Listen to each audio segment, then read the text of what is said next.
La escuela de la vida. ¿Para qué vinimos a este mundo? Nosotros necesitamos comprender a fondo para qué nosotros vinimos, cuál es la razón de ser, cuál es el propósito fundamental de la vida. Para explicarnos todo aquello que es la introducción en este camino, vamos a hacer uso de los tres cerebros superdotados, los tres seres humanos extraordinarios que enseñaron a la humanidad a pensar, por lo menos la cultura occidental. Se sabe que Sócrates, que Platón y Aristóteles fueron las personas que con su filosofía de vida, con su forma de ver la vida, con su forma de interpretarla, han enseñado al ser humano que la vida tiene un propósito, tiene una finalidad. Y ese propósito, esa finalidad, tenemos que encontrarla de instante en instante. Cada uno de ellos nos dijo cuál era la finalidad del hombre. Es decir, qué es lo que el hombre debe buscar en la vida, a qué viene a la vida. En primer lugar, comencemos con el maestro de maestros, el hombre más sabio que todo el mundo acepta. Incluso ayer y hoy se sigue pensando, se sigue sosteniendo que el hombre que más sabe de la tierra fue Sócrates. Sócrates, y su tesis era, lo único que sé es que no sé nada. Es decir, un señor que todo el mundo lo da como la persona que reflexiona, que interioriza y es capaz de darle una respuesta a todo. El hombre más sabio, él dice que lo único que sabe es que no sabe nada. Qué cosa más hermosa.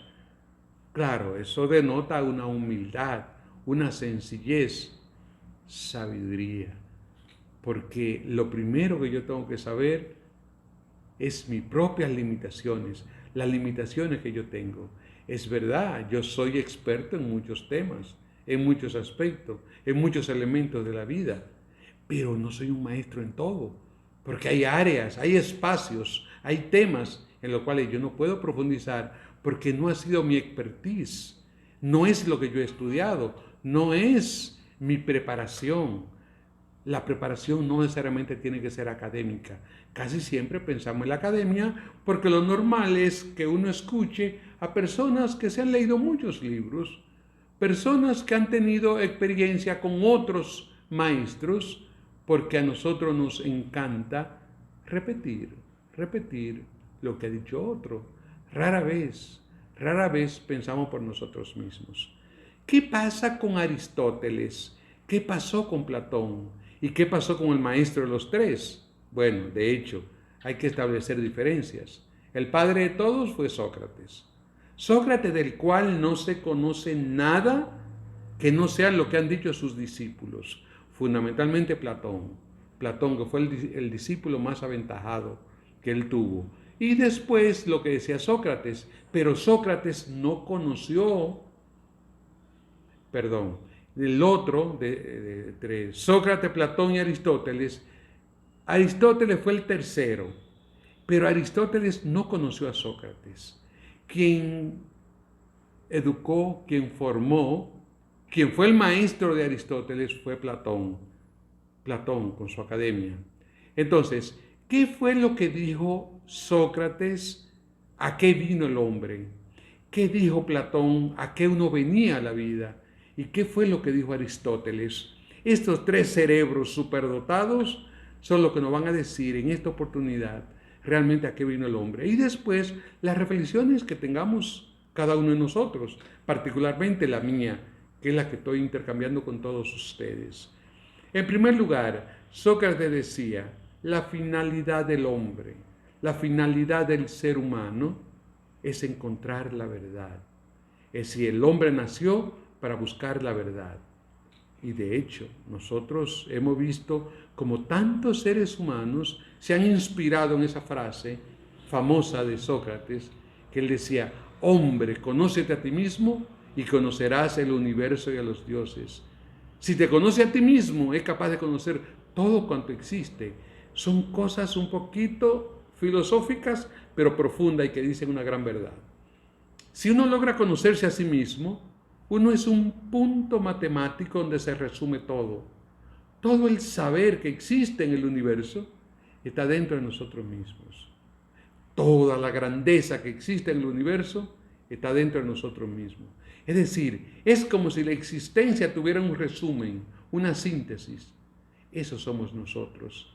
No soy yo que lo dijo Sócrates. Hombre, conócete a ti mismo y conocerás el universo y a los dioses. Porque en aquellos tiempos Dios era dioses. Es decir, para ello, cualquier persona que era capaz de enseñar, y no enseñar banalidades, sino enseñar la trascendencia de la vida, para ellos esa persona era como si fuese un Dios que crea, pero ¿qué es lo que crea? Crea ideas, crea pensamientos y crea justamente instrumentos que son claves para la existencia, claves para la humanidad. Vamos por parte. Entonces, Sócrates decía, hay que ver que la verdad es lo único sagrado, la verdad es lo único grande, la única justificación de la existencia reside en la verdad.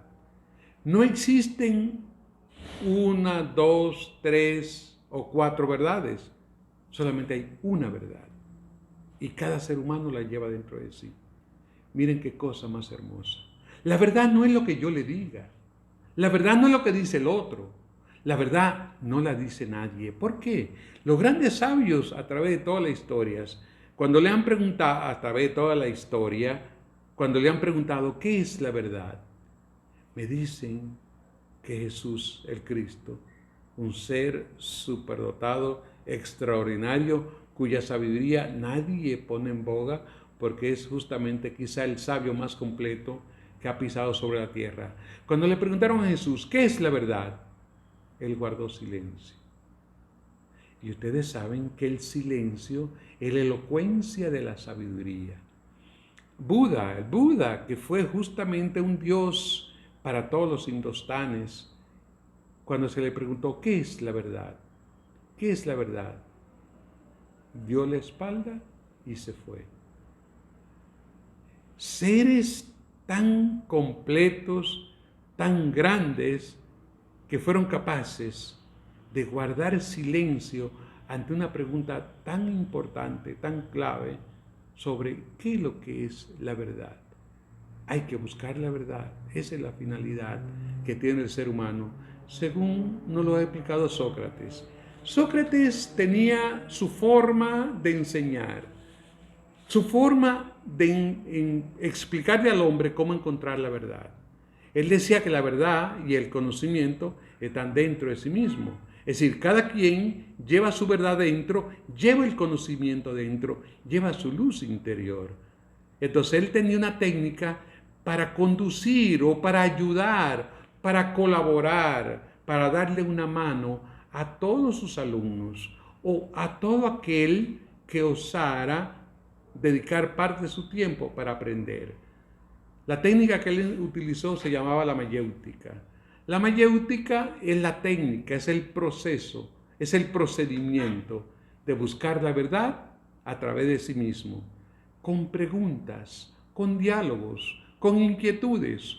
Es decir, el profesor, el verdadero maestro, es aquel que es capaz de ayudar a su alumno a que encuentre la verdad por sus propios medios.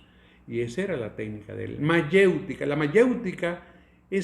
mayéutica significa parto. Un parto, parir ideas. La mayéutica es la técnica para hacer que el otro sea capaz de crear sus propias ideas, parir el conocimiento por sí mismo. Miren qué cosa más interesante. Y él lo hacía en base a ¿qué? A las inquietudes que cada uno de las personas que dialogaban con él simplemente le hacía cuestionamiento, pregunta. ¿Y por qué esto? ¿Y por qué aquello? ¿Y por qué lo otro? De hecho, es un método tan natural, tan simple, tan sencillo, que es el método que utilizan los niños para poder adentrarse a este mundo.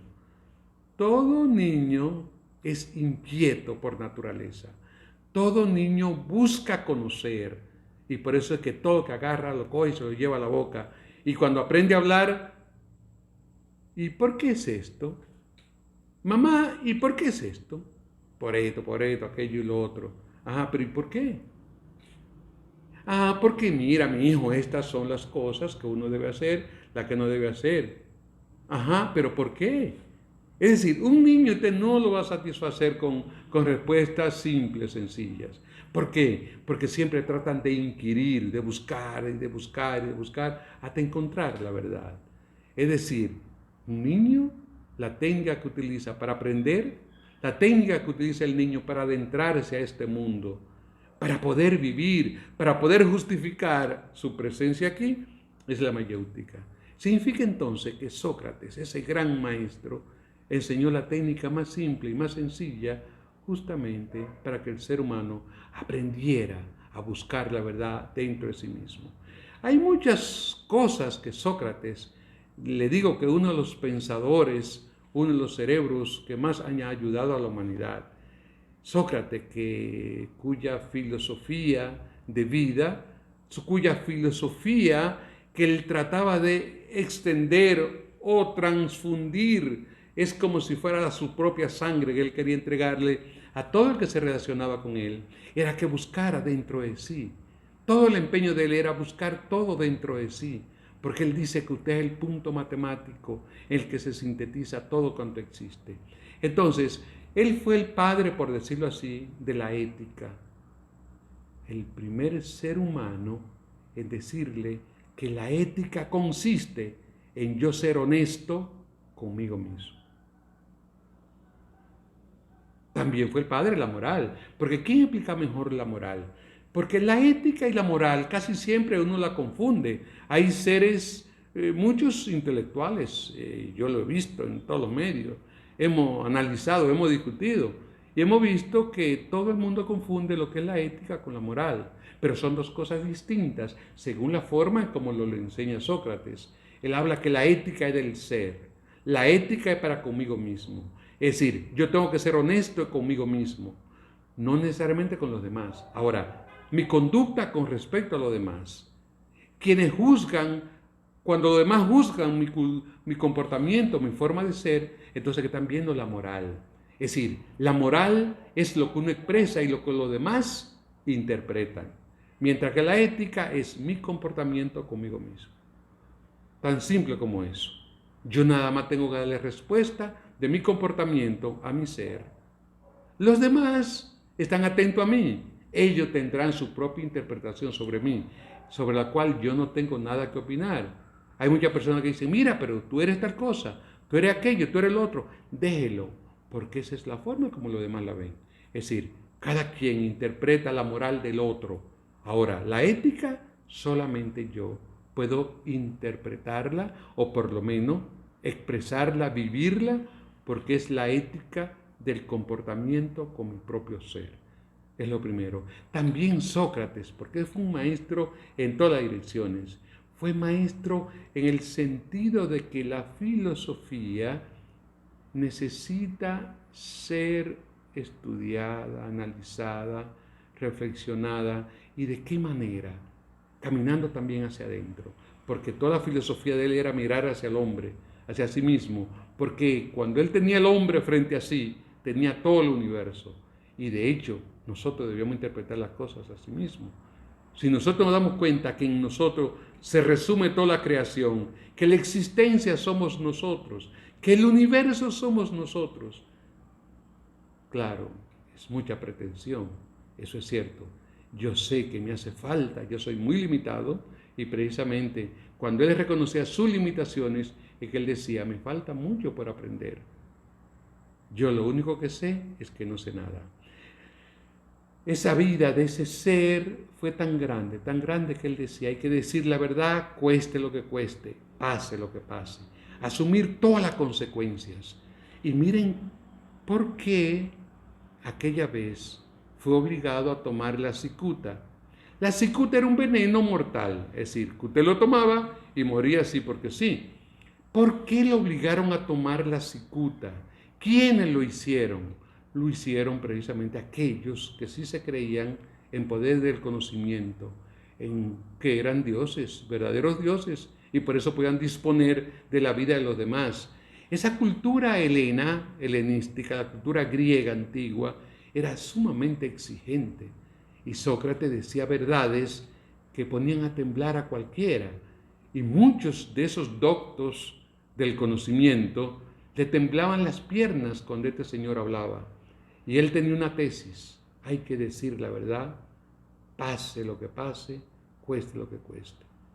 ¿Su verdad cuál era? Tan simple. Miren, para darle la cicuta lo acusaron de dos cosas, fundamentalmente. Es decir, fueron dos cargos. Es decir, el gran tribunal de sabios de aquellos tiempos, es decir, la cultura griega, la cultura helenística de aquellos tiempos, le exigían a él explicar las verdades que él tenía como ciertas. ¿Cuáles eran?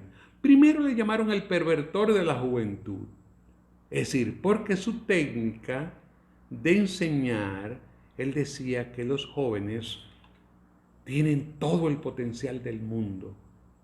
Y si hacen las cosas inteligentemente, pueden aprender tanto, tanto, hasta llegar a convertirse en dioses.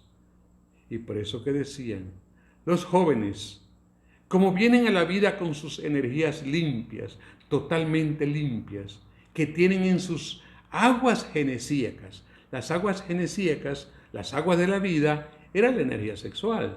Él decía, como los jóvenes vienen con sus aguas limpias, con sus energías limpias, totalmente impoluta, pueden crecer hasta llegar a ser tan grande como los dioses que están en el Olimpo. Eso fue mortal para los sabios de aquellos tiempos. Decían, ¿cómo es que este señor dice que utilizando el sexo los jóvenes pueden llegar a crecer tanto, a adquirir tanta sabiduría, que pueden llegar a ser tan grande como Zeus, como Apolo, como Minerva, como Demeter? Es decir, para ellos que eran los dioses sagrados, y los griegos eran fanáticos y ataque extremo. Entonces decían, este señor, primero, es un pervertor de la juventud, y segundo, es capaz de ofender a los dioses que están en el Olimpo. Esos fueron los dos cargos: pervertor de menores y colocar dioses en el Olimpo que no estaban. ¿Qué significa todo aquello? Que precisamente si él no se retractaba, lo condenaban a muerte. ¿Y cuál era la condena? Tomar la cicuta. Por eso es que dicen que desde que Sócrates tomó la cicuta, la verdad ha sido amarga. Esa es la expresión popular. ¿Y por qué Sócrates fue capaz de decir todo aquello? Reconoció que la vida solamente germina de una célula madre que se forma cuando un esperma y un óvulo se funden. La singamia es el proceso de integración, de fundición entre los cromosomas de papá con los cromosomas de mamá. El potencial genético, la posa genética de mamá y la posa genética de papá tienen que leerse, tienen que entenderse, tienen que llegar a acuerdos para ser un varoncito o una hembrita. Y eso ocurre justamente en el interior de los órganos destinados a la creación, que es justamente el órgano femenino y el órgano femenino. Entonces Sócrates tenía eso tan claro, tan limpio, y veía que toda la vida partía de ahí. Y al partir de ahí, que puede crecer, germinar y crecer, y llegar a ser tan grande como lo más grande que existe en el universo. El otro gran sabio, que fue el alumno preferido, fue Platón. Tenemos que conocer quién fue Platón. Platón fue un cerebro superdotado, tan grande, que nadie sabe si se acercaba a su maestro, aunque la gracia de Platón fue hablar bien de su maestro. Es decir, cada vez que Platón hacía algo, cada vez que explicaba, cada vez que daba un conocimiento, cada vez que entregaba una sabiduría, si los demás la aceptaban y entendían que estaba bien, él decía, lo aprendí de mi maestro. Lo aprendí de mi maestro y su maestro era Sócrates. Esa fue la grandeza de Platón, reconocer que todos en la vida tenemos maestros, tenemos profesores, tenemos entrenadores de una u otra forma. A veces el que más aprende es el que aprende en la escuela de la vida. Es decir, que la vida es su propia escuela. Pero Platón decía que la finalidad del hombre, es decir, si Sócrates decía que la finalidad del hombre es encontrar la verdad, Platón decía que la finalidad del hombre es tener el conocimiento, dominar las ideas. El tener el dominio de las ideas es capaz, aquel que es capaz de dominar sus pensamientos, sus ideas, es capaz de dominar el mundo. Este hombre era tan extraordinariamente dialéctico, es decir, una persona que se cuestionaba, porque la dialéctica es el cuestionamiento. Este hombre que se cuestionaba todo, decía, si el hombre vino a algo a este mundo, fue a buscar el conocimiento. Y precisamente, por eso es que él habla él fue el padre de la epistemología y el padre de la gnoseología. Ustedes saben que hay dos tipos de conocimientos. Hay un conocimiento cultivado, un conocimiento que se aprende. El conocimiento que uno va a la escuela, el profesor le enseña matemática, le enseña geometría, le enseña álgebra. Es decir, todo el conocimiento que usted es capaz de aprender por repetición, porque lo aprendió del otro, por el conocimiento que usted extrae con experimentos. Ese conocimiento experimental es lo que se llama episteme o epistemología. Episteme es conocimiento. Epistemología es el estudio del conocimiento desde el punto de vista científico. Es decir, la verdad científica es una verdad construida. Ahora, Platón, que no se conformaba con cualquier cosa, él decía que hay un conocimiento superior a aquel. Es decir, que hay un conocimiento que no se enseña, un conocimiento que no se entrega, un conocimiento que es innato, un conocimiento que usted viene con él. Y es el verdadero conocimiento. Y él le llamó gnosis. La gnosis es el conocimiento que usted trae al nacer. Usted viene dotado de una riqueza que le permite a usted captar y entenderlo todo. Cuando usted ve un ave volando, usted es capaz de interpretar por qué está volando y por qué y cómo lo hace. Cuando ve un pez nadar, cuando usted ve un profesor que enseña, cuando usted ve, es decir, nadie tiene que explicarle nada de aquello porque ese saber que usted trae innato, esa gnosis que usted tiene dentro de sí, le permite explicar todo aquello. La palabra gnosis en griego significa conocimiento, conocimiento innato, conocimiento de lo real, conocimiento sobre la vida y qué es la vida, la razón de vivir. Ese conocimiento Platón lo llevaba a su máximo cuando decía, el hombre que es capaz de conquistar y dominar sus ideas, el hombre que es capaz de caminar con sus propios pies, es capaz de llegar a donde quiera. Un hombre es tan grande como son sus ideas. Cada uno de nosotros es del tamaño exactamente de las ideas que tiene. Y Platón en eso no se perdía. De hecho, él tuvo su forma de cómo entregar tanto la epistemología como la gnoseología, porque son dos áreas del conocimiento que se complementan. Una, el conocimiento aprendido que se cultivó en las aulas, y otro, el conocimiento innato que usted trajo. Si usted hace una fundición de ambas cosas, de hecho, dicen que el hombre nunca llega a ser sabio cuando nunca logra combinar sabiamente epistemología y gnoseología. La gnoseología, que es el conocimiento innato, epistemología, el conocimiento adquirido. Entonces Platón decía, todo aquello surge de un solo lugar, del mundo de las causas. Y el mundo de las causas es el mundo de las ideas. Él dice, todo cuanto existe en este mundo es una copia, y una copia mal hecha del mundo real. Que el mundo real no es este, es el mundo de las ideas, el mundo de las causas. Tan hermoso era todo aquello que su discípulo más amado, que se llamó Aristóteles, fundamentó sus enseñanzas en contradecir ese planteamiento base.